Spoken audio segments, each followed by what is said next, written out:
नमस्कार, मैं हूं श्वेता झा और आप देख रहे हैं आज तक। इस वक्त की सबसे बड़ी खबर अफगानिस्तान से जुड़ी हुई आ रही है। आपको बता दें कि तालिबान ने दावा किया है कि उसने अब पंजशीर पर भी कब्जा कर लिया है।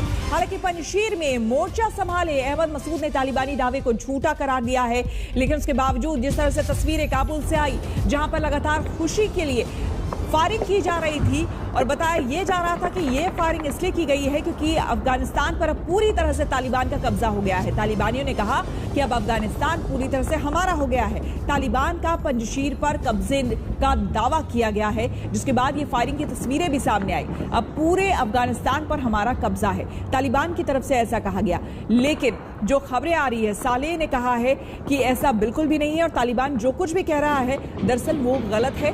हाँ, ये जरूर बात है कि हम यहाँ पर लगातार जंग जारी रखे हुए हैं और तालिबान का प्रतिरोध जारी है। यहाँ पर मैं यहाँ अपनी मिट्टी के साथ हूँ, सालेह की तरफ से साफ तौर पर ये बयान सामने आई है, जिसमें तालिबान का पंजशीर पर कब्जे का दावा जो था उसे खारिज करते हुए सालेह ने कहा है कि यहाँ पर जंग जारी है। मुश्किल हालात जरूर हैं, लेकिन अब तक तालिबान का कब्जा यहाँ नहीं हुआ है।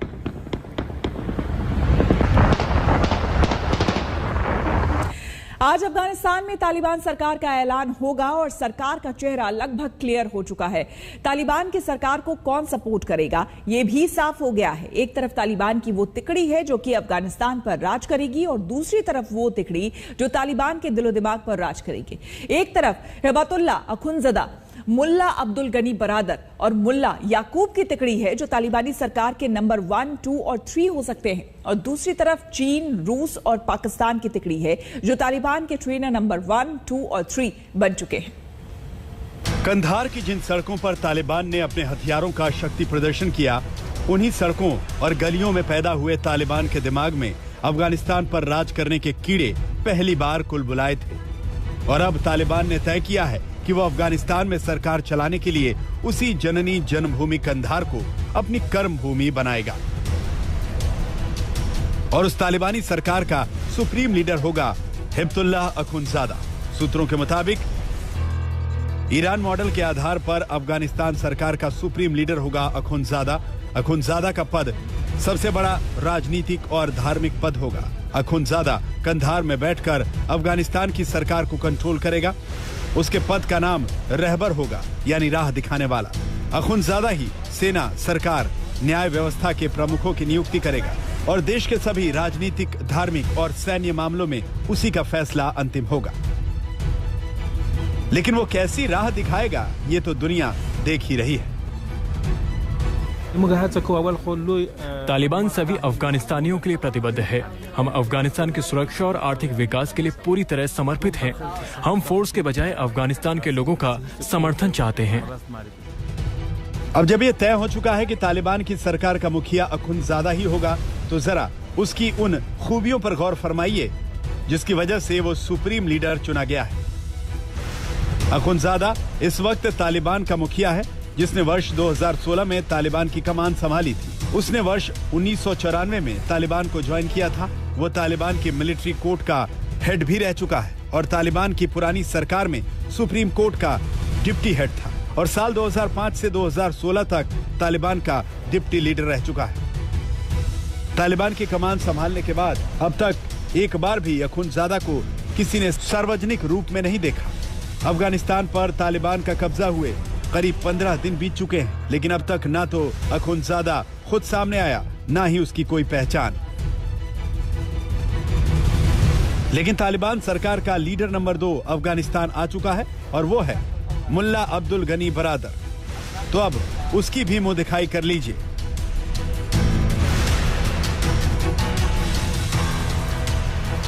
तालिबान में बरादर का कद अखुनज़ादा के बाद सबसे बड़ा है।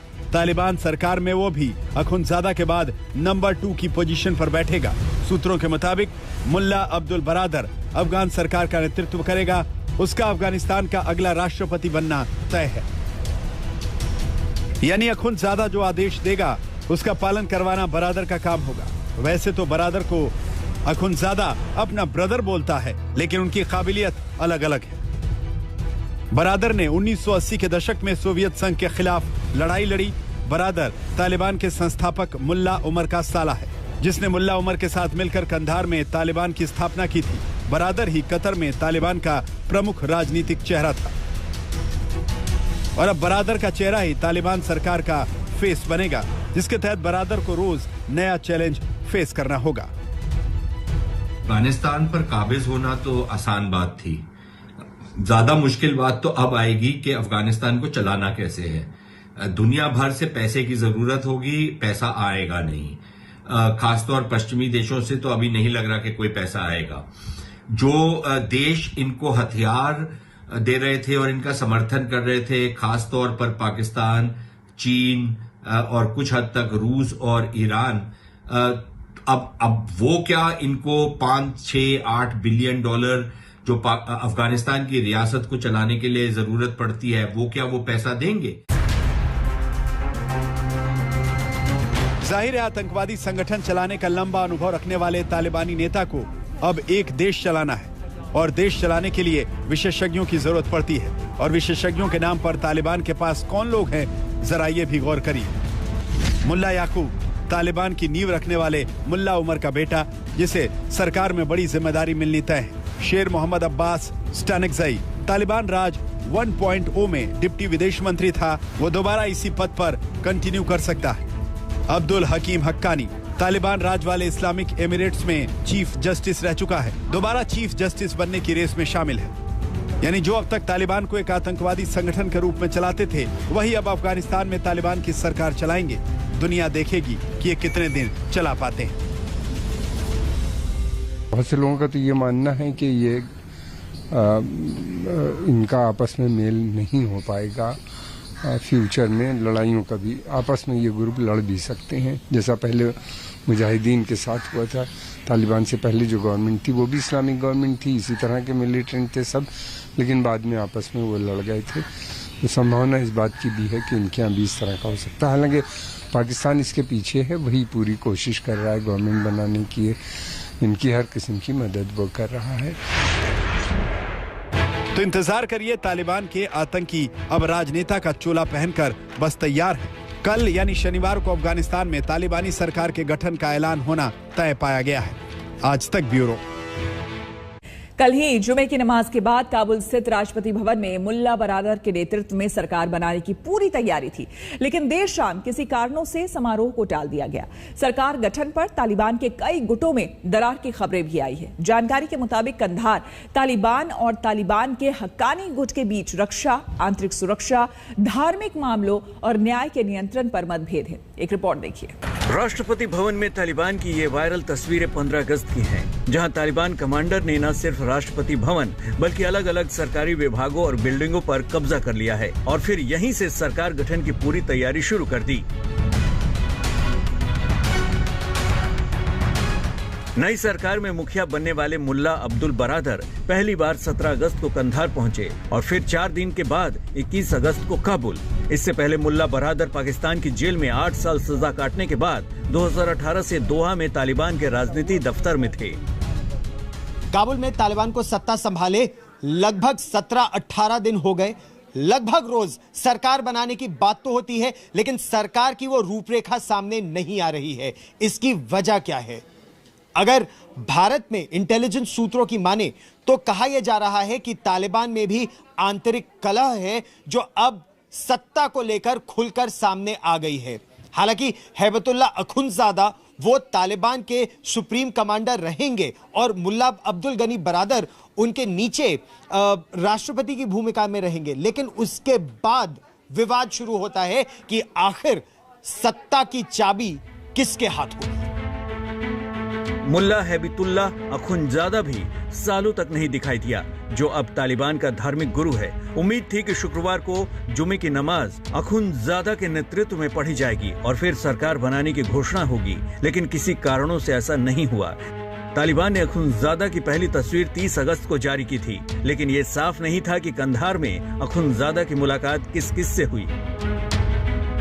अफगानिस्तान में नई तालिबान सरकार के गठन को लेकर जो जानकारी मिली है उसके मुताबिक शेर अब्बास तनकजई को विदेश मंत्री बनाया जा सकता है। उधर तालिबान के संस्थापक मुल्ला उमर के बेटे मुल्ला याकूब और सिराजुद्दीन हक्कानी के बीच सैनिकों और हथियारों के नियंत्रण को लेकर अनबन की खबरें हैं। खुफिया अधिकारियों के मुताबिक न्याय, धार्मिक मामलों और आंतरिक सुरक्षा विभागों को लेकर दोनों में मतभेद है।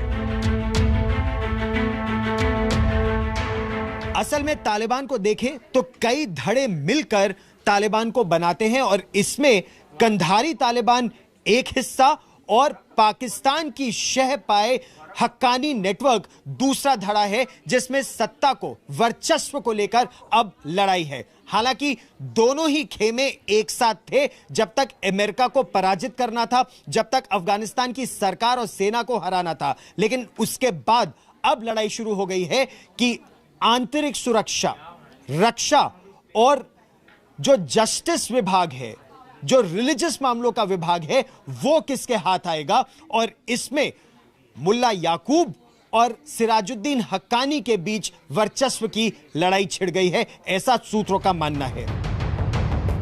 नई सरकार में बाकी नेताओं की क्या भूमिका होगी, इस पर भी लगातार मंथन जारी है।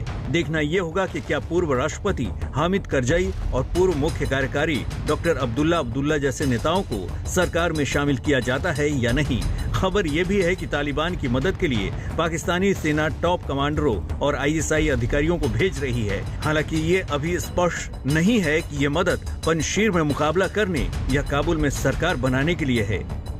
गौरव सावंत, दिल्ली, आज तक। तालिबान को हम दो मुंहा सांप कह रहे हैं। इसकी वजह है तालिबान के प्रवक्ता सुहेल शाहीन का एक वीडियो इंटरव्यू, जिसमें कश्मीर को लेकर अपनी नीति पर यू टर्न लेने के संकेत दिए हैं। सुहेल शाहीन ने कहा है कि एक मुसलमान के तौर पर भारत के कश्मीर में या किसी और देश के मुसलमानों के लिए आवाज उठाने का अधिकार तालिबान के पास है। कश्मीर पर तालिबान के इस बयान में पाकिस्तान की बोली साफ सुनाई दे रही है। वैसे तालिबान के दिमाग पर चाइनीज वायरस भी अपना असर दिखाना शुरू कर चुका है। हम अलकायदा समेत किसी भी आतंकी संगठन को आतंकी गतिविधियों के लिए अफगानिस्तान की जमीन का इस्तेमाल नहीं करने देंगे और न ही हमारी जमीन का उपयोग हमारे किसी भी पड़ोसी देश के खिलाफ आतंकी गतिविधियों के लिए होगा। इन चिकनी चुपड़ी बातों पर थोड़ी देर के लिए यकीन करके भारत ने तालिबान की गुजारिश पर मुलाकात तो कर ली, लेकिन इस छोटी सी मुलाकात के बदले तालिबान से भारत को बड़ा सा धोखा मिला है। पहला धोखा ये कि तालिबान ने पहली बार कह दिया कि उसके पास कश्मीर के मुसलमानों के लिए आवाज उठाने का अधिकार है। दूसरा धोखा ये कि उसने अफगानिस्तान में सरकार चलाने के लिए निवेशक चुन लिया है और वो निवेशक भारत नहीं, चीन है। ये अच्छा सिला दिया तालिबान ने भारत से मुलाकात का। हमारे पड़ोस में चीन जैसा देश बहुत मजबूत और महत्वपूर्ण है। हमारे चीन के साथ रिश्ते पहले से अच्छे रहे और हम ये चाहते हैं कि ये रिश्ते और मजबूत हो और ये भरोसे के काबिल बने। हम ये भी चाहते हैं कि आधिकारिक तौर पर भी ये रिश्ते मजबूत बने। तालिबान पूरी तरह चीन और पाकिस्तान की गोदी में जाकर बैठ चुका है। तालिबान की हरकतें ही नहीं, अब तो उसकी जुबान भी लाल हरी हो चुकी है। तालिबान ने जब अफगानिस्तान पर कब्जा भी नहीं किया था, तभी से चीन तालिबान के दिल और दिमाग में कब्जा जमा चुका था और भारत वेट एंड वॉच कर रहा था। तालिबान जब अफगानिस्तान की जमीन पर ठीक से उतरा भी नहीं था, पाकिस्तान ने तब से तालिबान को शीशे में उतार लिया था और भारत वेट एंड वॉच कर रहा था। और अब जबकि अफगानिस्तान में चीन और पाकिस्तान ने महफिल लूट ली है, तो भारत सरकार ने कहा है कि वो अब भी वेट एंड वॉच के मोड में है। तालिबान के ताजा बयानों से दो बातें एकदम क्लियर हो जाती हैं। एक बात तो ये कि भारत ने अफगानिस्तान को मजबूत बनाने में जो निवेश किया था, अब चीन अफगानिस्तान में तालिबान को मजबूत बनाने में निवेश के लिए तैयार है। और दूसरी ये कि अफगानिस्तान की धरती का इस्तेमाल भारत के खिलाफ नहीं होगा, इसकी अब ना कोई गारंटी है ना warranty. We need to watch China because I think you're going to see China make a move for Bagram Air Force Base, and I think they're also making a move in Afghanistan and trying to use Pakistan to get stronger to go against India. जब America ने वापस जाने की नीति बनाई, तब हम क्या कर रहे थे? हम नमस्ते ट्रंप कर रहे थे और अब नमस्ते तालिबान करने की दिशा में ये सरकार बढ़ती हुई नजर आ रही है। और इसमें सबसे बड़ा जो हमें दुख रहा है इस बात का कि 35,000 करोड़ रुपया हिंदुस्तान का लगा और अभी सुधांशु भाई ने कहा कि हम अछूते नहीं रह सकते। आज हमारी सरकार, हमारा देश इस पूरे प्रकरण से पूरी तरह से अछूता है। आज चीन, रूस, पाकिस्तान तीनों मिलकर उन्होंने वहां पर सत्ता परिवर्तन किया। 35,000 करोड़ रुपया जो हमारा लगा था वो पानी में चला गया। आज हमारे जो जियो स्ट्रैटेजिक जितने हमारे हित थे वो पूरे अहित में बदलते चले गए और प्राइम मिनिस्टर की तरफ से या किसी भी तरफ से कोई आधिकारिक बयान अभी तक नहीं आया है। अफगानिस्तान को अपनी कॉलोनी बनाने में चीन को कोई ज्यादा दिक्कत नहीं आई। उसके लिए ये तो बाएं हाथ का खेल था जिसकी अब तालिबान कठपुतली बन चुका है। चीन के पास पैसे की कोई कमी नहीं है और तालिबान के पास फूटी कौड़ी भी नहीं है।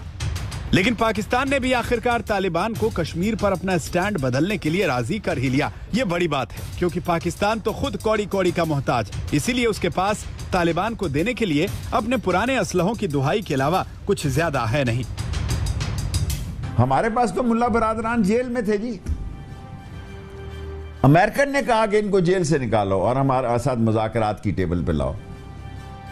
मुल्ला बरादरान जेल में थे और ये जितने नौजवान यहाँ मुहाजिरों में पढ़ते रहे, कई बड़ी माजरत के साथ कई ये तालिबान लीडर जो टॉप हैं वो पैदा पाकिस्तान में हुए, पढ़े पाकिस्तान में।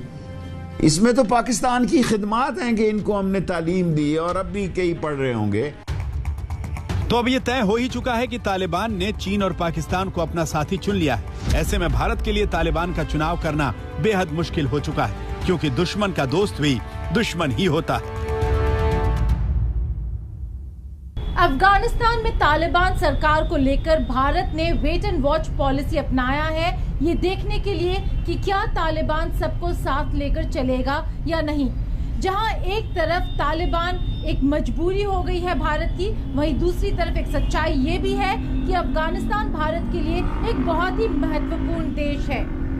लेकिन भारत अफगानिस्तान की तालिबान सरकार को मान्यता देने में जल्दबाजी नहीं करेगा। गीता मोहन, नई दिल्ली, आज तक।